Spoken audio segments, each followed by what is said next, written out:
السلام عليكم. كسروا على يوتيوب channel كنهار معلن أكاديمي.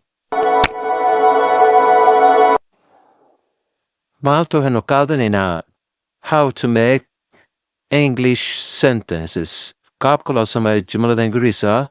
Amalad de sahadan Ingrisa. Anago istimalina subject barnon. Subject por nohorea so kalane. En ako blauno. I anega. Marki ajimat kudisi so kala where na erge where wa hage. Where am I? Hage ba joga now hada.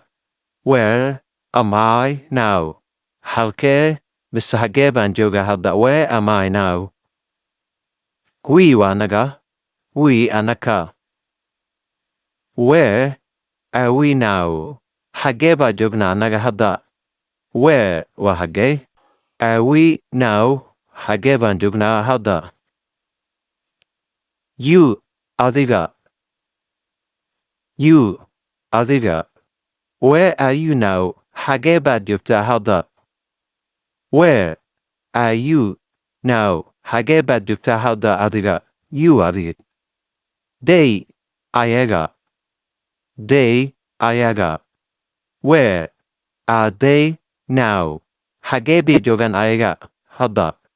Where are they now? Hage bi jogan ayaga hada. She ayala. She ayala. Where is she now? Hage bi jogta ayala. Where is she? Hage bi jogta now hada. He asiga. He asiga. Where is he now? Hage bujuga asiga hada. Masaawi asiga. Where is he now? Hage bujuga asiga hada.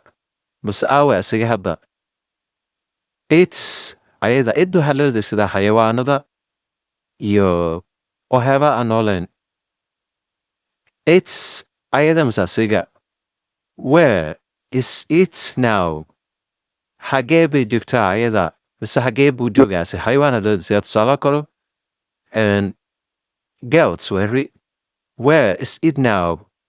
Awi hage bujugta now hada. Kina fate narajana asirkan. Haddii aad rabto casharada noocan oo kale inaa soo badiyo fadlan commenti waxa ku soo kortaa waan rabaa ku soo kor waan soo badi doonaa haddii aan arko kommentiyaal badan